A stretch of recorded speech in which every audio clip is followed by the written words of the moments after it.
கோதண்டம் அவர்கள் இந்த படத்த பத்தி நிறைய பேசினாரு. ஏன்னா, அவர் அந்த படத்த பார்த்துட்டாரு. நான் அந்த படத்த பார்க்கல. ஆமா. முக்கியமான இந்த மொத்த டீம் சார்பா நான் உங்களுக்கு ஒரு கேள்வி கேட்கிறேன். கோதண்டம் இவ்வளோ நேரம் பேசினாரு. அதுலருந்து ஏதாவது உங்களுக்கு புரியுதா? உண்மைய சொல்லுங்க. இல்ல இல்லையா? அதான் நாங்க எதிர்பார்த்தோம். இந்த படம் வந்து உண்மையிலே ஒரு கம்ப்ளீட் ஃபேமிலி என்டர்டெயின்மென்ட். அதுக்கான ஒரு கேரண்டி இருக்கு. நான் வந்து இந்த படத்த இன்னும் பார்க்கல. அதனால வந்து அத அது சம்பந்தமா நான் வந்து பேசுறதுக்கு பதிலா, இந்த படத்துக்கு எனக்கும் எப்படி ஒரு தொடர்பு வந்ததுன்றத பத்தி நான் பேசுறேன். முதல்ல இந்த விழாவினுடைய கதாநாயகன், இசையமைப்பாளர். அவருக்கு நம்ம ஒரு பெரிய கைத்தட்டலோட இந்த விழாவ நம்ம வந்து அவர ஆசீர்வதிக்கணும். ஏன் அப்டின்னா, இது அவருடைய முதல் ப்ராஜெக்ட். அவருக்கு நீங்க பேசும்போது பார்த்தீங்கன்னா, என்ன பேசுறதுன்னே தெரியாம அ கம்ப்ளீட்டா அவ்ளோ நர்வஸா அவர் பேசும்போது நமக்கு தெரியுது. இது வந்து ஒரு முதல் மேடை. அ அவர் வந்து ஒரு உலக மேடைக்கெல்லாம் போணும் அப்டின்றது வந்து இந்த படம் வந்து நிச்சயமா அவருக்கு ப்ரூவ் பண்ணும். ஏன்னா, அவர் வந்து ஒரு விஷயம் சொன்னாரு. எத்தன பேருக்கு இது போய் சேர்ந்ததுன்னு தெரியல. இந்த கம்போசிங் இந்த பாடல்ல பார்த்தீங்கன்னா, நெறைய லைவா எடுத்திருக்கணும்னு சொன்னாரு. அது வந்து எத்தன பேருக்கு உங்களுக்கு புரிஞ்சிருக்கும்னு தெரியல. இப்பலாம் வந்து பார்த்தீங்கன்னா, ரொம்ப ஒரு ஏஐ மோட் நெறைய டெக்னிக்கல் விஷயங்கள்லாம் கம்போசிங்ல இருக்கு. சும்மா நம்ப கம்போஸ் சாங்னா அதே ஒரு சாங் மூடு குடுத்த உடனே சாங் அதுவே கம்போஸ் பண்ணி குடுத்துருது. அவ்வளோ ஒரு டெக்னிக்கல் ஃபெசிலிட்டீஸ் உள்ள இந்த ஜெனரேஷன்ல, லைவ் ஆர்டிஸ்ட் நேரடி கலைஞர்களை வைத்து ஒரு ஸ்டுடியோல அவங்க அப்படியே வாசிச்சு, அத அப்படியே ரெக்கார்ட் பண்ணி அத சேர்த்திருக்கிறது தான் அவர் வந்து மீன் பண்ணாரு. பெரிய, பெரிய ஆர்டிஸ்ட் எல்லாருமே அதில வாசிச்சிருக்காங்கன்றது வந்து உண்மையிலேயே பார்த்தீங்கன்னா, ஏன் அதுக்கு இந்த விழால இந்த மேடையில சொல்றோம் அப்டின்னா, அந்த இன்ஸ்ட்ருமெண்ட்ஸ் அவங்க நேரடியா வாசிக்கக்கூடிய அவங்களுடைய மூடு, அந்த மூட் மூலியமா அவங்க வாசிக்கிற அந்த இன்ஸ்ட்ருமெண்ட்லேருந்து வரக்கூடிய ஒரு டோன் வந்து உண்மையான ஒரு உணர்வு தரும். இப்போ இந்த படத்தில பார்த்தீங்கன்னா, இப்ப கணேஷ் சாருடைய ஒவ்வொரு ரியாக்ஷன்ஸ்க்குமே பார்த்தீங்கன்னா, ஈக்குவலான ஒரு உணர்வு குடுக்கணும். அது இசையால மட்டும் தான் முடியும். ஸோ, எவ்வளவு எலிவேட் ஆயிருக்கு அப்டின்னா, அந்த படம் வந்து அந்த கம்போசருடைய தாட் ப்ராசஸ், அந்த வாசித்த அந்த இசைக்கலைஞர்கள் நேரடியா இதெல்லாம் தான் ரொம்ப முக்கியமான காரணம். இந்த விழா மேடையில அத சொல்லணுன்றது ரொம்ப முக்கியமான ஒரு விஷயம். ஸோ, என்னுடைய உரையில வந்து நான் 2, 3 விஷயங்கள் சொல்றேன். முதல்ல வந்து ஃபர்ஸ்ட்டு நான் எந்த மேடைகள் போனாலுமே, எந்த ஒரு சினிமால நடிக்க போனாலுமே, முதல்ல நான் வந்து ஃபர்ஸ்ட்டு நான் பேசக்கூடிய நபர் வந்து கனி சார். அது ஏன் அப்டிங்கிறது பார்த்தீங்கன்னா, நான் வந்து அவரும் சரி, நாங்க 2 பேருமே வந்து கேபி சார் அவங்களுடைய பள்ளிக்கூடத்துலேருந்து வந்தவங்க. அவர் ரொம்ப பெரிய ஸ்டூடண்ட்டு. நான் ரொம்ப ஆவரேஜ் ஸ்டூடண்ட்டு. மொக்க ஸ்டூடண்ட்னு வச்சுக்கங்க. ஸோ என்னுடைய முதல் படம் அவங்க தான் என்ன அறிமுகப்படுத்துறாங்க. ஸோ எனக்கு முதல்ல என் படத்தில டயலாக் சொல்லிக் குடுத்தவரு கணி சார் தான். ஸோ அதிலேருந்து எனக்கு பழக்கம். இப்போ அடுத்த படம் அவர் கூட நான் நடிச்சுட்டு இருக்கேன். ம் ஸ்கூல் பஸ்ன்னு ஒரு படம். ஏன் அது ஏன் சொல்றேன்னு கேட்காதீங்க. அந்த படத்தில எனக்கு வந்து ஒரு அ முஸ்லீம் கேரக்டர். அந்த படத்துல அவ்ளோ அழகா அந்த கதாபாத்திரத்த எழுதியிருப்பாரு. அதிலிருந்து நான் அவர வந்து தம்பியோ, அண்ணனோ, சாரோ கூப்பிடுறதில்ல. "அஸ்ஸலாமு அலைக்கும் பாய்." அதிலிருந்து அவர் எனக்கு பாய் தான். ஸோ நாங்க 2 பேரும் பார்க்கும்போது "அஸ்ஸலாமு அலைக்கும் பாய்" தான் சொல்லிப்போம். அத நீங்க வந்து ஒரு இஸ்லாமிய சகோதரரா எடுத்துக்கலாம். இல்ல ஹிந்தியில பார்த்தீங்கன்னா, அண்ணான்னு எடுத்துக்கலாம். இல்ல தம்பின்னு எடுத்துக்கலாம். இல்லையா பாய். பார்த்தீங்கன்னா, என்னைக்குமே யங்கா, அப்படியே ஃபிட்டா ஒரு யங் பாய் மாரி இருப்பாரு எங்க கனி சார். "அஸ்ஸலாமு அலைக்கும் பாய்." ஸோ அந்த மாரி ஒரு விஷயங்கள். அதே மாரி அவர பத்தி நீங்க சொல்லணும் அப்டின்னா, அவருடைய குரோத் எல்லாருக்குமே தெரியும். எல்லாருமே நம்ம பார்த்துருக்கோம். ஆனா, அவருடைய பல நடிப்புகள்ல பார்க்கும்போது எல்லாத்துலயுமே ரொம்ப அப்டியே பயங்கர ஸ்டிஃப்பா அப்டியே இருப்பாரு. இந்த படத்துல மட்டும் தான் பயங்கர லூசன் அப்பான ஒரு ஆக்டிங். ரொம்ப கேஷுவலா ஒரு சராசரி ஒரு மனிதனை வந்து ரொம்ப இயல்பா வந்து இந்த காட்சிகள்ல கொண்டு வந்திருப்பாரு. அதே மாரி அவர வந்து நம்ம கேமராமேன் சொன்னாரு திட்டிட்டே இருப்பாரு அப்டின்னு. அவர் அப்டி கிடையவே கிடையாது. அவர் பார்த்தீங்கன்னா, ஒரு பாயிண்ட் ஒண்ணு சொன்னாருன்னா, அத கண்டிப்பா ஒரு விஷயங்கள் நமக்கு வந்து ஒரு லேர்னிங் சென்ஸ் கிடைக்கும். அதுக்கு தான் சொல்லுவேன். இல்லன்னா சொல்ல மாட்டாரு. தேவையில்லாம வரவே மாட்டாரு. "அவங்களா பண்ணிட்டு இருக்காங்க விடுங்க நம்ம போலாம்" அப்படின்னு போயிடுவாரு. அக்கறை இருந்தால் மட்டுமே தான் நெருங்கி வருவாரு. இல்லன்னா வரமாட்டாரு. ஸோ, அதனால அவரு திட்டுறதெல்லாம் கிடையவே கிடையாது. ஒண்ணு சொல்லுவாரு கரெக்ட்டா இருக்கும். அப்படி நீங்க ஏதாவது ஒண்ணு சொல்லுங்களேன். அதுல ஏதாவது புதுசா இருந்தா அதையும் கத்துப்பாரு. So, that is what Ghani sir. So, ரொம்ப தேங்க்ஸ் சார். ஏன்னா நாங்க 2 பேரும் நடிக்கும்போது கூட இந்த படத்துல ஏன்னா, அவர் படத்துல ஆல்மோஸ்ட் எல்லா படத்துலயும் நான் இருப்பேன். எனக்கு வந்து அட்லீஸ்ட் ஒரு சீனாவது அவரு குடுத்துருவாரு. நிமிர்ந்த நெல்லேருந்து சரி, போராளிலேருந்து சரி, இப்ப நடிக்கிற ஸ்கூல் பஸ், தொண்டன் எல்லாத்துலயுமே. ஸோ, அதனால என்னுடைய முதல் நன்றியை நான் அவருக்கு கண்டிப்பாக என் குடும்பத்தின் சார்பாக தெரிவித்துக் கொள்ள கடமைப்பட்டிருக்கிறேன். ஒண்ணாச்சா. 2வது இந்த படத்துல வந்து பாத்தீங்கன்னா, என்ன வந்து நடிக்க கார்த்திக். கார்த்திக் தான் கூப்பிடுவோம். சொல்றேன். இது வந்து ஒரு இசையமைப்பு இசை விழாவ விட அவருடைய பேர் மாற்று விழாவை தான் நான் அது பார்க்குறேன். அவர் இனி தான் நம்ம பேர் வைக்கிறோம் எல்லாரும் சேர்ந்து. காது குத்தியாச்சா? ஆ ரைட். சரிங்களா? ஸோ நான் ஃபர்ஸ்ட்டு அவரை என்ன கூப்பிட்டோன்னே நான் போய் அவரை பார்க்குறேன். இந்த மாதிரி டைரக்டர் பேர் என்னப்பா? வெளியில தான் கேட்டேன். சார் அவர் பேர் கார்த்திக் அப்படின்னாங்க. எங்க பா இருக்காரு? உள்ள இருக்காருன்னு. கதவு இப்படி தொறந்தேன். அவர் இப்படி இப்படி உட்கார்ந்தாரு சேர்ல. ஹலோ கார்த்திக் அப்படின்னேன். டக்குனு ஷாக் ஆயிடுச்சு. என்னங்க எனக்கு தெரிஞ்ச மாதிரியே பேசுறீங்க அப்படின்னாரு. உங்க பேர் கார்த்திக் தானே அப்படின்னேன். ஆமா சார் கார்த்திக் அப்படின்னேன். அதுக்கப்புறம் எனக்கு அந்த ரோல்லாம் சொன்னார். சொன்னேன் சார் என்ன சார் இந்த ரோல் என்ன சார் எனக்கு ஏன் சார் கொடுத்தீங்க அப்படின்னு. அவர் சொன்ன ஒரு வார்த்தை என்னன்னா, சார் இது கொஞ்சம் ஸ்டைலா பேசணும். கொஞ்சம் எமோஷன் இருக்கணும். காமெடி இருக்கணும். மக்கள் உங்களுக்கு கனெக்ட் பண்ணணும். இது எல்லாத்தையும் பார்த்தோம் சார். நாங்க தேடி தேடி பார்த்தோம். எங்களுக்கு யாருமே கிடைக்கல சார். கரெக்ட்டா நீங்க தான் கிடைச்சீங்க அப்டின்னாரு. சரி ரொம்ப சந்தோஷமா இருக்கு சார் அப்டின்னேன். கொஞ்சம் பேமெண்ட் மட்டும் குறைச்சிங்க சார்ன்னாரு. இதுக்கா சார் இவ்வளோ சொன்னீங்க அப்டின்னேன். இல்ல இல்ல சார். இந்த ரோல் உங்களுக்கு தான் சூட்டும் அப்டின்னாரு. என்ன சொன்னாரோ அத அப்படியே பெர்ஃபெக்ட்டா எடுத்தாரு. ஆனா இன்னொரு வந்து சொன்னாரு சார் இது வந்து கொஞ்சம் ரெகுலரா இருக்க வேண்டாம். இந்த கதாபாத்திரத்துல எங்களுக்கு கொஞ்சம் ஒரு வித்தியாசம் வேணும். என்ன சார் வித்தியாசம்? நீங்க சொன்னா தான் நான் பண்ணுவேன். இல்ல இல்ல. நீங்க சமீபத்தில உங்களுடைய வீடியோஸ்லாம் பார்த்தேன். இந்த பெங்களூர் தமிழ் வந்து ரொம்ப வைரலா போயிருச்சு. அதே மாரி இந்த கேரக்டர் கொஞ்சம் பேசி காட்டுங்க சார் அப்டின்னாரு. என்ன சார் அது ஒர்க் அவுட் ஆகுமா? இல்ல சார் கண்டிப்பா ஒர்க் அவுட் ஆகும். பேசுங்க சார். ஆ என்ன கார்த்திக் சார் சொல்லுங்கோ. எப்டி இருக்கிறீங்க? நல்லா இருக்கிறீங்களா? இந்த படத்துல நடிக்கணும்னு சொல்லியிருக்கிறீங்களா? ஓ! கொல்லிக்கிற நாய் கடிக்காதுன்னு பார்த்துறீங்களா? ஏய் பெஜாரா அடிங்க. சார் இத அப்படியே பேசுங்க சார் அப்டின்னாரு. ஸோ இத அப்படியே ஃபாலோ பண்ணி அவங்க குடுத்த டயலாக அந்த கதாபாத்திரத்துக்கு வச்சிருக்கோம். டெஃபினட்டா இந்த 2 ஸ்க்ரீனிங்ல பார்த்தவங்க எல்லாருமே வந்து ரொம்ப அப்ரிஷியேட் பண்ணியிருக்காங்க. நிச்சயமா இது வந்து மக்கள் மத்தியில போய் நல்லா சேரும்ன்றத நான் ரொம்ப நம்புறேன். கார்த்திக் சார் மன்னிக்கவும். ராம் சக்கரி சார் வாழ்த்துக்கள். Thank you so much for the lovely opportunity. ரொம்ப என்ஜாய் பண்ணேன். அடுத்தபடியா புரொடியூசர் அருண் சார் ரொம்ப ஒரு பெருமைக்குள்ள நம்ம முடிச்சிருச்சு. 30 செகண்ட்ஸ். ஓகே. நீங்க பார்த்தாலே தெரியும் பை. ஓகே. அ அடுத்த படத்துக்கு ஒரு விதைய போடணுமா வேண்டாமா? சாரி மன்னிக்கவும். இல்ல அருண் சார் பத்தி சொல்லணும் அப்டின்னா, இப்ப நம்ம நெறைய படத்துல நடிக்கிறோம். அ பேமெண்ட் பேசுறோம். ஓகே. அப்புறம் வந்து ஒரு டைம்ல பேமெண்ட் வரும். ஒரு டைம்ல பேமெண்ட் வராது. நம்ம ஃபோன் பண்ணோம் அப்டின்னு வச்சுக்கங்களேன், அது வேற மாரி போகும். ஆனா அருண் சார் அப்டி கிடையவே கிடையாது. நம்ம எப்போ ஃபோன் பண்ணாலும் எடுத்துருவாரு. அப்புறம் தரேன்னு சொல்லுவாரு. அதனால எத சொல்ல வரேன்னா, நான் ஃபோன் அடிச்சா, அவர் வந்து எடுக்காம இருந்ததே கிடையாது.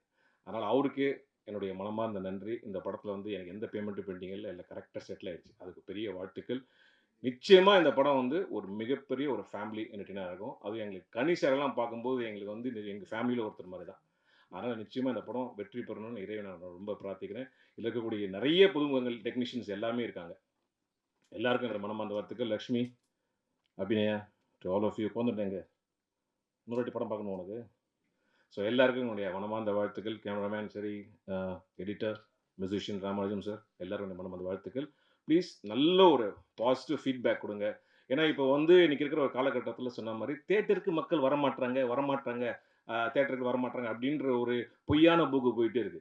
இல்லையா? அது அப்படி கிடையாது. நம்ம நல்ல ஒரு பாசிட்டிவா ஒரு விஷயத்த சொன்னோம்னா, நிச்சயமா மக்கள் வருவாங்க. துரந்தர் அப்படின்ற ஒரு படம் 4 1/4 மணி நேரம் சார். 4 1/4 மணி நேரம். மண்டே 2 மணிக்கு ஷோக்கு போனோம். ஹவுஸ்ஃபுல் தியேட்டர்ல. அதுக்கு வந்து காரணம் வந்து மக்கள் ஸ்ப்ரெட் பண்ண ஒரு நல்ல பாசிட்டிவான ரிவ்யூஸ். படமும் நல்ல படம். அதான். அதனால நீங்க எப்படி ஒரு பாசிட்டிவா மக்கள்ட்ட கொண்டு போறீங்களோ, இந்த படம் நிச்சயமா வெற்றி அடையும். அனைவருக்கும் நன்றி. Thank you. எல்லாருக்கும் வணக்கம். ஆம், ஃபர்ஸ்ட் ஆஃப் ஆல் எனக்கு இந்த அழகான கேரக்டருக்கு என்ன சூஸ் பண்ணி எனக்கு இந்த ஆப்பர்ச்சுனிட்டி குடுத்ததுக்கு ப்ரொடியூசர் அண்ட் டைரக்டருக்கு ரொம்ப ரொம்ப தேங்க்ஸ். இது படத்த தாண்டி இந்த மூவில நான் நெறைய நல்ல மனிதர்கள சந்திச்சேன். நெறைய அன்பான ஒரு செட்ல இருந்தேன் நானு. ரொம்ப ஹேப்பியா வொர்க் பண்ணேன். இவங்கள மாரி ஒரு ப்ரொஃபஷனல் டீம நான் நிஜமாவே இன்னி வரைக்கும் பார்த்ததில்ல. அவங்களோட ப்ரொஃபஷனலிசம் என்ன வியக்க வச்சுச்சு. அவ்ளோ அந்த அளவுக்கு ஒரு ரிசர்ச்சா இருக்கட்டும், பிளானிங்கா இருக்கட்டும், ஷூட்ல எல்லாமே பண்ண டீம் இது. I really want to thank the entire team of assistant directors. அவங்க ரொம்ப உழைச்சிருக்காங்க இந்த படத்துக்காக. ஏன்னா பீச் சைட்ல ஷூட் பண்ணோம். நீங்க பார்த்திருப்பீங்க. வெயில்ல ஒருத்தர் கூட ஒரு சோர்வடையாம ஃபுல்லா எல்லா நேரமும் ஆனா சிரிச்ச முகத்தோடயே வேலை செஞ்ச மொத்த டீம் எல்லாம் அங்க இருக்காங்களா? ஸ்ப்ரெட் ஆயிருக்காங்க தெரியல. பட் அசிஸ்டன்ட் டைரக்டர்ஸ்க்கு ரொம்ப நன்றி. ஆம், எல்லாரோட சி நான் இந்த செட்ல வந்து அ நெறைய அன்பு, எளிமை இருந்துச்சு. அதுதான் எங்க படத்துலயும் டிரான்ஸ்லேட் ஆயிருக்குன்னு நான் நம்புறேன். நீங்க பார்த்த ஃப்ரேம்ஸா இருக்கட்டும், Yuvarajan team excellent work. And music பத்தி சொல்லணும்னா, நான் ஒரு படத்துல நடிச்சிருக்கேன். அந்த படத்தோட பாட்டு எனக்கே ரொம்ப பிடிச்சிருக்குன்னா, அது எவ்வளோ ஒரு ஜாலி இல்ல. அந்த மாரி தான் நான் ஃபீல் பண்றேன் இப்போ. எனக்கு ரொம்ப பிடிச்சிருக்கு. It has been my favourite song. இது பார்த்தீங்கன்னா, ரிப்பீட்ல போட்டு கேட்குற பாட்டு தான் இது. So thank you very much for song sir. ஃபைனலா என்னோட பிளேலிஸ்ட்ல ரிப்பீட்ல கேட்க ஒரு பாட்டு இருக்கு எனக்கு. ஸோ எம் ஃபேமிலிய கூட்டிட்டு போயி, எல்லாருமா எந்தவித கவலையும் இல்லாம, ஐயோ! நம்ம பசங்க இந்த படத்த பார்க்கலாமா? அவங்கள கூட்டிட்டு போலாமா? என்ன இருக்கும்? அதெல்லாம் எந்த வரியும் இல்லாம, ஃபேமிலியோட போய் பார்க்கக்கூடிய ஒரு படம். நெறைய அன்பு நிறைந்த படம். இறைவனோட அருளால இந்த படம் எடுக்கப்பட்டதே இந்த மேடை அவருக்கு கிடைக்கணுன்றதுக்காகன்னு நான் நம்புறேன். இந்த படத்துலேருந்து சில பேர் சமுத்திரக்கனி சாரோடைய அடுத்த படத்தில் ஸ்கூல் பஸ்ஸில் நடிச்சிருக்காங்க. சார் சில சமயம் உன்னுடைய கேஸ்ட் எனக்கு ஹெல்ப் பண்ணிச்சுன்னு சொல்லியிருக்காரு. பட் இதெல்லாம் தாண்டி இந்த இந்த படம் மூலியமா செந்தமிழன் ஐயாவுடைய ஒரு பழக்கம், அவருடைய எழுத்துக்கு நான் படுத்தப்பட்டிருக்கிறேன்றது எனக்கு ஒரு மிகப்பெரிய பாக்கியமாகவும் நான் நினைக்கிறேன். அது ஒரு ஒரு விஷயம் போதும் சார். நீங்கள் இந்த மாதிரி ஒரு உறவை அவர்கிட்ட ஏற்படுத்தி கொடுத்தது. ஸோ ஒரு சின்ன கிளாரிஃபிகேஷன். என்னுடைய பேர் வந்து இதுக்கு முன்னாடி முதல் படம் நான் எடுத்தது கார்த்திக் ரவின்ற பேரில் குறையொன்றுமில்லைன்னு எடுத்தேன். அதற்கு பிறகு இந்த துறையில் நிறைய பேர் கார்த்திக்னு இருக்காங்கன்றதுனால என்னுடைய பேரை ராம் சக்ரின்னு மாற்றணும்னு தோணுனதுனால இந்த படத்துலேருந்து என்னுடைய பேர் ராம் சக்ரின்னு மாற்றிருக்கேன். இந்த இடத்துல இன்னும் சில பேருக்கு நன்றி சொல்லணும்னு நினைக்கிறேன். அதில் ஃபஸ்ட்டு என்னென்னா, என்னுடைய முதல் படம் எடுக்கும்போது சரி நமக்கு ப்ரொடியூசர்ஸ்லாம் கிடைக்கல, கடன் வாங்கி தான் எடுக்கணும் அப்படின்ற ஒரு சிச்சுவேஷன் மாதிரி வரும்பொழுது, இல்லை இது நமக்கு கடன் வாங்குறது செட் ஆகாது, அதனால் க்ரௌட் ஃபண்டிங்கில் பண்ணலான்னு சொல்லி ஒரு 60 பேர்கிட்ட கடன் வாங்கி எடுக்கப்பட்ட படம் தான் முதல் படம். அந்த 60 பேருக்கும் நான் இன்றைக்கி நன்றி சொல்லிக்கிறேன். ஏன்னா ஒரு வேளை அவங்க கொடுக்கலன்னா இன்றைக்கி இந்த மேடைக்கு வந்திருக்கிறதுக்கான வாய்ப்பு இருக்குல்ல. ஸோ அன்றைக்கி கொடுத்த எல்லாருக்கும் நன்றின்னு நான் சொல்லிக்கிறேன். ரெண்டாவது, இந்த படம் எடுக்கிறதுக்கு எனக்கு சமுத்திரக்கனி சாருக்கு அறிமுகப்படுத்தின எங்களுடைய காமன் நண்பர் ஸ்ரீராம் சார்.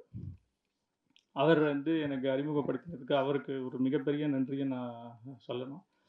ஏன்னா அடுத்த படம் முதல் படம் வந்து 2014 ரிலீஸ் ஆச்சு. ஆனால் எடுக்க ஆரம்பித்தது கிட்டத்தட்ட 2011. ஸோ கிட்டத்தட்ட 10 வருஷம் கழித்து தான் இந்த படம் பண்ணுறோம்.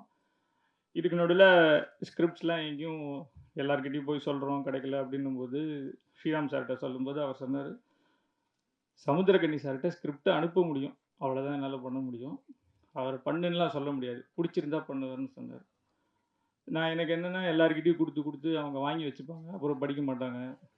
ஸோ அவங்க படிக்கிறதுக்கு ஒரு 3 மாதம் ஆகலாம், 6 மாதம் ஆகலாம். அது வரைக்கும் நீங்கள் வந்து அவங்க இப்போ படிக்கிறாங்களா இல்லையான்ற ஒரு கேள்வியோடையே சுற்றணும். அதனால் ஸ்ரீராம் சார்கிட்ட சொன்னேன், சார் அவர் படிக்கிறதுக்கும் போது எனக்கு ஒரு ஃபோன் பண்ண சொல்லுங்கள் சார், நான் சில விஷயம் சொல்லணும்னு சொன்னேன். ஆக்சுவலாக எதுவும் இல்லை, அது வரைக்கும் கவலைப்படாமல் இருக்கலான்றதுக்காக தான் சொல்ல சொன்னேன். அவர் மெயில் அனுப்பிச்சு ஒரே நாளில் கனி சார் ஃபோன் பண்ணார், கார்த்திக் ஏதோ சொல்லணும்னு சொன்னீங்களாமே என்ன அப்படின்னு. அவர்கிட்ட சார் இந்த மாதிரி ஃபஸ்ட் ஆஃப் கொஞ்சம் ஒரு பேஸில் ஆரம்பிக்கும், அப்புறம் மாறும் சார் அப்படின்ட்டு முழுசாக படிக்கணுன்றதுக்காக ஒரு சின்ன விஷயம் சொன்னேன். கரெக்டாக 3 மணி நேரத்தில் படிச்சுட்டு முதல்ல அவர் சொன்ன வார்த்தை, ஒரு மனிதன் வந்து நிம்மதியாக இருக்கணும்னு நினைக்கிறியா, இல்லை பணம் செல்வமோடு இருக்கணும்னு நினைக்கிறியா, இந்த நிம்மதியை பற்றின படம் தானே இது, இதானே நீ சொல்ல வரேன்னு அந்த தீமை வந்து 125 பேஜ் பக்கத்துல இருந்து அதை அந்த அவர் சொன்ன ஒரு விஷயம் ஒரு அவ்வளோ ஒரு கான்ஃபிடென்ஸை கொடுத்தது. நீ எப்போ ரெடியோ பண்ணுறேன் அப்படின்னு சொல்லிட்டு அதுக்கப்புறம் நான் அவரை பார்க்கல, ஃபோனில் மட்டும்தான் பேசினேன். ஸ்ரீராம் சார்கிட்ட, சார் இந்த மாதிரி நீ ஃபைனான்ஷியலாக ரெடியானேன்னா பண்ணலாம் அப்படின்ற மாதிரி ஒரு சூழ்நிலை இருந்தது. அப்போது அடிக்கடி ஸ்ரீராம் சார்கிட்ட, சார் அவர்கிட்ட சொல்லிட்டோம், அவரை நான் பார்க்கல, நேரில் பார்க்கலாமா, இல்லை அவர் சொன்னால் பண்ணுவார், நீ ரெடினா சொல்லு, நம்ம ஃபாலோ. ஏன்னா அதுக்கு நடுவில் பவன் கல்யாண் சாரோட படம் பண்ணுறாரு, RRR பண்ணுறாரு, நம்ம இந்த கார்மேனி செல்வம்லாம் ஞாபகம் இருக்குமா இல்லையான்ற ஒரு பயத்தோடு தான் இருந்தேன். அதுக்கு பிறகு ஒரு 2 வருஷம் கழிச்சு, சார் நான் ரெடி சார் இப்போ பண்ணலான்னு சொன்னோன்னே கூப்பிட்டார் சார். அதுக்கு 2 வருஷம் கழிச்சு தான் ஸ்கிரிப்டை படித்ததுக்கப்புறம் 2 வருஷம் கழிச்சு தான் சாரை பார்க்குறேன்னா, பார்த்த உடனே பண்ணலாம், அன்னைக்கு படிச்சது திரும்ப அவருக்கு ஞாபகம் இருக்குமா என்ன எது எனக்கு எதுவுமே ஞாபகம் இல்ல. பண்ணலான்றது மட்டும் சொன்னாரு. ஏன்னா அவருடைய மெமரி பவர் அந்த அளவுக்கு இருக்கு. ஸோ பண்ணலான்னு சொன்னதுக்கு அப்புறம் கூட என்ன, "நீ இதுக்கு முன்னாடி என்ன படம் பண்ணியிருக்க? உன்னால படம் பண்ண முடியுமா? உன்னோட டெக்னிக்கல் ஸ்கில்ஸ் எவ்வளோ இருக்கு? உனக்கு ஃபிலிம் மேக்கிங் தெரியுமா?" எதையுமே கேட்கல. இன்னி வரைக்கும் கேட்டதில்ல. அதுவே எனக்கு ஒரு வியப்பா இருக்கு. எப்படி ஒருத்தர் வந்து இந்த மாரி தன்னுடைய உள்ளுணர்வ நம்பி ஒரு ஒரு ஒரு ப்ராஜெக்ட்க்கு ஒரு டெசிஷன் எடுக்க முடியும் அப்படின்றது. ஸோ என்ன நம்பினதுக்கு, இந்த வாய்ப்பு அளித்ததுக்கு சமுத்திரகனி சாருக்கு நான் என்னைக்குமே அ நன்றியோட இருக்கணும்னு நினைக்கிறேன்.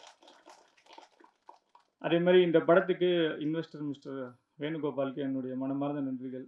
அ ஃபர்ஸ்ட்டு படத்துலேருந்து நான் சினிமால கத்துக்கிட்டது 3 விஷயம். முதல்ல வந்து புது முகங்கள வைத்து படம் எடுக்கிறதுன்றது ரிஸ்க்கு. அது வந்து இன்ற சூழ்நிலையில ரொம்ப கஷ்டம். 2வது படத்து ஸ்டார்ட் டூ எண்ட் ஃபினான்ஸ் இருக்கணும் நமக்கு. இன்க்ளூடிங் மார்க்கெட்டிங் அப்படின்றது என்னுடைய 2வது புரிதல். 3வது சினிமால வந்து இந்த நெறையா பேரு ஃபர்ஸ்ட் ஹாஃப் நல்லா இருக்கு, செகண்ட் ஹாஃப் நல்லா இருக்கு, விவ் காமெடி ஒர்க் அவுட் ஆயிருக்கு, கிளைமாக்ஸ் நல்லா இருக்கு. இந்த மாரி பல விதமான ரிவ்யூ வரும்.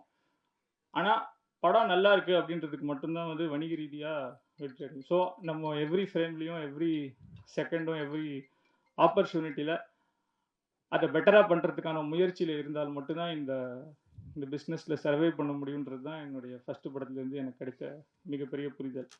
ஸோ, முடிந்த அளவுக்கு எந்த இடத்துலயும் காம்ப்ரமைஸ் ஆகாம பண்ணணுன்ற ஒரு முயற்சியோட தான் இந்த படத்த எடுத்திருக்கோம். ஆ இதுக்கப்புறம் இந்த படத்தோட கேஸ்ட் லக்ஷ்மி பிரியா மேம். அவங்க வந்து 50% தான் நான் எழுதினத பண்ணாங்க. 50% அவங்க கான்ட்ரிபியூட் பண்ணியிருக்காங்க ஆக்சுவலா. அவங்களுடைய பெர்ஃபார்மன்ஸ்னால தான் அந்த கேரக்டர் கொஞ்சம் லைக்கபிளாவும், பிடிக்கிற மாதிரியும் ஆயிருக்கு. இல்லன்னா அது ஒரு ரொம்ப கோவமான கேரக்டரா தான் நான் எழுதியிருந்தேன். So thanks for that. Abhinaya மேமோட பெர்ஃபார்மன்ஸ் அவங்க செட்க்கு வந்த உடனேவே ஒரு டிவைன் ஃபீலிங். அது எப்படின்னே தெரியாது அது. கனி சாரும் அவங்க கூடயும் ஒர்க் பண்ணது ஒரு மறக்க முடியாத எக்ஸ்பீரியன்ஸ். அவங்க கேட்ட கேள்விகள், நான் அவங்களுக்கு கூட நான் கம்யூனிகேட் பண்ணதுனால, அந்த கேரக்டர பத்தி இன்னும் எக்ஸ்ட்ராவா புரிஞ்சுக்கிறதுக்கான வாய்ப்பு எனக்கு கிடைச்சது. So I am so thankful to Abhinaya ma'am's contribution to the role. அதுக்கப்புறம் ஜிவிஎம் சாரும் இந்த இந்த இந்த படத்துக்கு ஒரு கலர் ஷிஃப்ட் குடுத்தது ஜிவிஎம் சார் தான். அவர் வர காட்சிகள் மிக குறைவா இருந்தாலும், சமுத்திரக்கனி சாரோட அ கேரக்டர் பேர் செல்வம்ன்றதுனால, அந்த பேர்ல தான் இந்த அந்த அந்த கேரக்டரோட பாத்துல தான் இந்த படம் போனாலும், ஜிவிஎம் சார் ஒரு ஒரு கம்ப்ளீட் ஷிஃப்ட் குடுத்திருக்காரு இந்த படத்துக்கு. அவர் இந்த கதைக்கு சொல்லும்போது அவர் டைரக்ஷன்லயும் இருந்தாரு, ஆக்டிங்லயும் இருந்தாரு. அதுக்கு நடுவுல இந்த படத்த தேதிகள்லாம் குடுத்து எனக்கு என் கூட இந்த படத்த எங்க கூட பண்ணதுக்கு மிகப்பெரிய நன்றி. அதேபோல மத்த கேஸ்ட் இந்த படத்துல நடிச்ச கரண் சக்கரவர்த்தி, ஹரிதா, படவா கோபி சார், கார்த்திக் குமார் கோதண்டம், அர்ஜுனன் மதுமிதா அவங்க எல்லாருக்கும் என்னோட நன்றியை தெரிவித்துக்கிறேன். இந்த டெக்னீஷியன்ஸ் எல்லாரும் பார்த்துருப்பீங்க. நாங்க எல்லாருமே கொஞ்சம் திணறி திணறி தான் பேசியிருக்கோம் முதல் மேடை அப்படின்றதுனால. பட் எங்க எல்லாருக்குமே ஒரு 10, 15 வருஷம் ஆண்டுகள் பழக்கம். ஸோ இன்ஃபேக்ட் நான் இந்த ஃபர்ஸ்ட்டு யுவராஜ் சொன்ன மாதிரி முதல் படத்துல வந்து அசிஸ்டன்ட் கேமராமேனா ஒர்க் பண்ணான். அப்போ வந்து குறையொன்றுமில்லை வந்து லோ பட்ஜெட்ன்னு சொல்ல முடியாது. அதுக்கு கீழ ஏதாவது வார்த்தை இருந்தா சொல்லணும். யுவராஜோட மெயின் வேலையே என்னன்னா, ஷூட் போறோம் அப்படின்னா, பல்பு, சிஎஃப்எல் லேம்ப்ஸ்லாம் வாங்கின்னு வந்து லைட் செய்யணும். ஆனா லைட் மேனோ, லைட் ஸ்டாண்டோ அதெல்லாம் கிடையாது. அது ஓனா லைட் செஞ்சு பண்றதுக்கு யுவராஜ் தான், அதுக்கு தான் அவன சேர்த்தோம். இந்த லைட் செய்யறதுக்கு தான். ஸோ அதுவே எங்க வீட்ல பண்ணும்போது ஒரு நாள் மொத்த கரண்ட்டும் போற மாரி இது பண்ணிட்டான் ஒரு நாள். ஸோ அதனால யுவராஜ் தான் கேமரானாலே எங்க அம்மாவுக்கு ஒரு பயம். கரண்ட் போச்சுடா அவனால அப்படின்னு. ஸோ ஆனா இன்னைக்கு இந்த இந்த படத்துல வந்து யுவராஜ் ஒரு ஒரு ப்ரொஃபஷனல் கேமரா செட்டப்ல அப்படி கிரேன்ல பார்க்கும்போது, அது எனக்கு ஒரு ஒரு மிகப்பெரிய சந்தோஷத்த என்னைக்குமே குடுத்துருக்கு.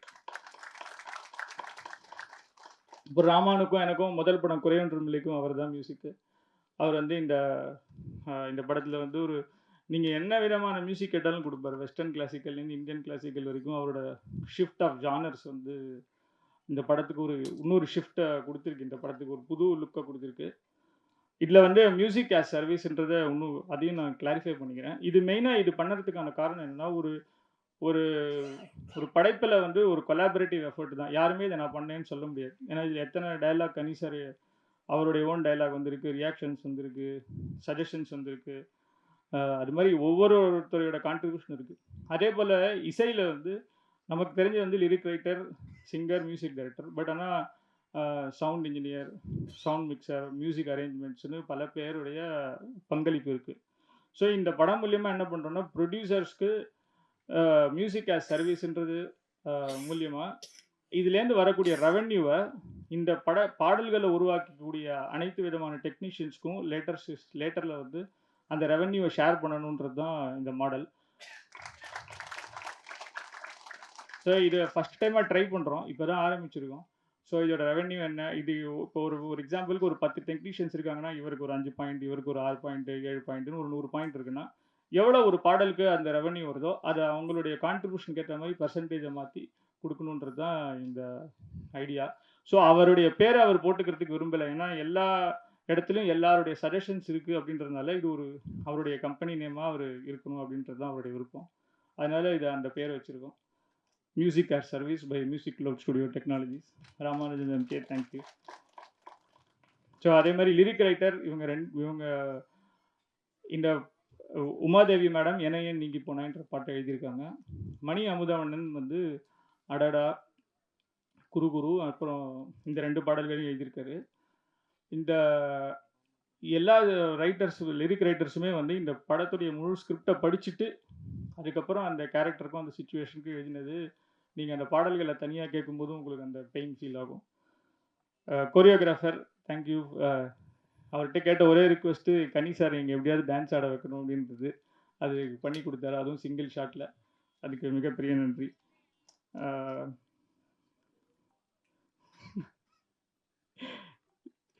அதே போல் ப்ரொடக்ஷன் டிசைனர், அவர் வந்து செட்டெல்லாம் போட்டிருக்காரு முன்னாடியே, பல படத்துக்கு, இந்த படத்துக்கும் போட்டு நிறைய பாராட்டுகள்லாம் வாங்கியிருக்காரு. பட் ஆஸ் அ டைரக்டராக வந்து அந்த சீன் ப்ராப்பர்ட்டியில் அவர் கொடுத்த ஐடியாஸு தான் எனக்கு ரொம்ப பிடிச்சிது.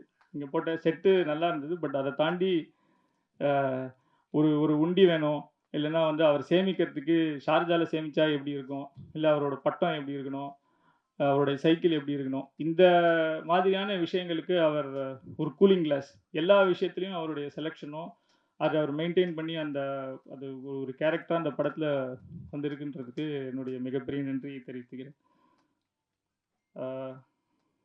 அதற்கு பிறகு எங்கள் டீமில் வந்து ஆக்சுவலாக எனக்கு ரொம்ப டிஃபிகல்ட்டாக ஒர்க் பண்ணக்கூடியது இந்த நிறைய நாள் பழக்கமாக இருக்கக்கூடிய கேமராமேன்ஸு, மியூசிக் டைரக்டர்ஸு. ஏன்னா யாருமே மோஸ்ட்லி என் பேச்சை கேட்க மாட்டாங்க. எல்லாருமே வந்து அந்த உரிமையை எடுத்துக்கிட்டாங்க. கேட்க மாட்டாங்கன்றதுக்கு முக்கியமான காரணம், இந்த படம் இப்படியும் பண்ணலாம் சார் அப்படின்னு அவங்களுடைய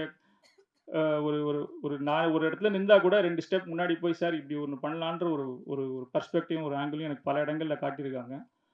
அது எனக்கு பலவிதமான ஃபுட்டேஜஸையும் ஆப்ஷன்ஸையும் எனக்கு வந்து எடிட் டேபிளில் கொடுத்துது. ஆனால் அந்த எடிட் டேபிளில் எந்த அளவில் எல்லாருடைய கான்ட்ரிபியூஷனையும் எப்படி நம்ம மிக்ஸ் பண்ணால் அது வந்து கரெக்டான ஒரு மீட்டரில் அந்த படம் இருக்கிறதுக்கான வாய்ப்பு இருக்குன்றத ஜெகன் அந்த தினேஷோட கான்ட்ரிபியூஷன் மிகப்பெரிய அளவில் இந்த படத்தில் ஹெல்ப் பண்ணியிருக்கு. அதே போல் மேனேஜர் மணி, அவர் வந்து அவர்கிட்டே நான் நிறைய விஷயங்கள் கற்றுக்கிட்டேன். ஏன்னா படம் ரொம்ப நாள் கழிச்சு ஆரம்பிக்கணுன்றதுனால அந்த சினிமாவை பற்றின சில என்னென்னலாம் தப்புகள் நடக்கும்னு வாய்ப்பு இருக்கும் அப்படின்னும்போது அவர் ஒரு கருத்து சொன்னார். அது சார், ஒரே ஒரு கன்ஃபியூஷன் தான் சார் ஒரு ப்ரொடக்ஷனில், உங்கள் camera team, direction team, co director, plan சொல்கிறவங்க, நீங்கள் 3 பேர் சிங்கில் இருந்துட்டிங்கன்னா எங்கேயுமே பட்ஜெட் மீறாது, கரெக்டாக போயிடும் சார்ன்ற ஒரு சின்ன ஒரு விஷயத்த சொன்னார். அவருடைய அந்த கருத்து எனக்கு கடைசி வரைக்கும் நிறைய இடங்களில் ஹெல்ப் பண்ணியிருக்கு. எப்போ எங்கே கன்ஃபியூஷன் வந்தாலும் இங்கே ஏதாவது அந்த ஒரு இடத்துல ஒரு லாக் இருக்கும். ஸோ அந்த மாதிரி அவர் பார்க்குறதுக்கு அவ்வளோவா ஸ்பாட்டில் வந்து சுற்றிட்டே இருப்பார். பட் அவருக்கு எங்கே பிரச்சனை அடுத்து எப்போ வருன்றது ஒரு 2 ஸ்டெப் முன்னாடியே தெரிகிற அளவுக்கான ஒரு பர்சன் மணி. அவருடைய கான்ட்ரிபியூஷன் இந்த படத்துக்கு பட்ஜெட்டில் இருந்ததுக்கான காரணமும் அவர் தான். அண்ட் ஒன் மோர் கிளாரிஃபிகேஷன், ஆக்சுவலாக பாத்வே ப்ரொடக்ஷன்ஸ்ன்றது இந்த படத்தை தயாரித்திருக்கு. இந்த படத்துக்கு one of the co founders நான். ஆனால் I am only writer director. இந்த படத்துடைய முழு ப்ரொடியூசருன்ற பொறுப்பையும் எடுத்து அது செவனே நடத்தினது மிஸ்டர் அருண் ரங்கராஜலு சார் தான். ஏன்னா என்னால் இது 2த்தையுமே பண்ண முடியாது. ஒன்றே என்ன, நீங்கள் ட்ரெய்லரில் கூட பார்த்துருப்பீங்க, அவங்க வந்து எடிட்டர்ஸ் வேணும்ட்டே போட்டிருக்காங்கன்னு தான் எனக்கு சொல்லணும். என்ன டைலாக் வரும்? ஆ கேட்ட உடனே குடுத்துட்டே இருப்பாரு அப்படின்ற ஒரு டயலாக் வரும். வந்த உடனே புரொடியூசர்ன்னு போட்டிருப்பாங்க. ஆக்சுவலா அது உண்மை இல்ல. எது எது குடுக்கணும்னாலும் அவரு கேள்வி கேட்டுட்டு தான் குடுப்பாரு. ஆனா என்ன இன்னொன்னு அவரு வந்து அவ்வளவா தமிழ் சினிமாவும் பார்க்க மாட்டாரு. ஒன்லி ஹாலிவுட் படமாவே பார்த்துட்டு இருப்பாரு. இல்ல மேக்ஸிமம் கொரியன் லெவலுக்கு வருவாரு. ஸோ அவருக்கு புரிய வைக்கிறது கஷ்டம். ஸோ அங்க தான் என்னுடைய நண்பர் ஸ்ரீ சரவணன். அ அவருக்கு கேமரா எல்லாம் தெரியுன்றதுனால ஒரு ஒரு டிஓபி எனக்காக இந்த படத்துக்கு கிரியேட்டிவ் ப்ரொடியூசரா வந்து ஒரு மிகப்பெரிய ஒரு ப்ளஸ். ஏன்னா, இது செலவு பண்ணலாமா? வேணாமா? அப்படின்னு யூசுவலா ப்ரொடியூசர் சைட்ல சொல்லும்போது, அவங்களுக்கு மேபி அது டெக்னிக்கலா எப்படி வரும்ன்றது தெரியாம இருக்கிறதுனால, அத பட்ஜெட் ரீதியில பார்ப்பாங்க. பட் ஆனா ஒரு ஒரு இது எங்க செலவு பண்ண போறோம்? இதனால ஃப்ரேம்ல எப்படி ரிஃப்ளெக்ட் ஆகுன்ற ஒரு புரிதல அவங்களோட டிஸ்கஷன் மூலியமா இந்த படத்துல வந்து எக்ஸிக்யூட் பண்ணத நல்ல நெறைய இடங்கள்ல படத்துக்கு லாபமும் ஆயிருக்கு. ஃப்ரேம்க்கு பெட்டராவும் இருக்கு. ஆ லாஸ்ட்டா நிக்கில் சார். என்னோட ஃபர்ஸ்ட் படத்துல யாருமே தெரியாத ஒரு புதுமுகங்கள். அந்த படத்துக்கு ஒரு நாள் யாரோ சொன்னாங்க, "நிக்கில் சார் நீங்க போய் பாருங்க. உங்க படம் ரிலீஸ் ஆக ஏதாவது சொல்லுவார் ஐடியான்னு." நான் போய் ட்ரெய்லர் காட்டுனேன். "நீங்க ஆடியோ லான்ச் பண்ணா சொல்லுங்க நான் பண்றேன்னாரு." ஸோ அதுக்கப்புறம் 10 வருஷம் கழிச்சு இந்த படம் பண்ணும்போது, நிக்கில் சார் தான் இன்னைக்கு ஒரு ஒரு சப்போர்ட்டா இருக்காரு இந்த படத்துக்கு.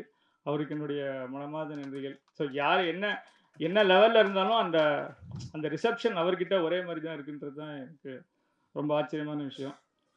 லாஸ்ட்டா என்னோட AD team co director Maara, associate director Saravanan, Vignesh, Prem, அப்புறம் assistant director Sridhar, Kanishka, Sivan, Siva, Naresh, Ramal Prabhu, Hariharan Sudhan, Arun Babu, Nithyanandan. So இவங்க எல்லாருமே அவங்களுடைய படைப்போட இந்த மேடைக்கு சீக்கிரமே வரணுன்றது என்னுடைய வாழ்த்துக்கள்.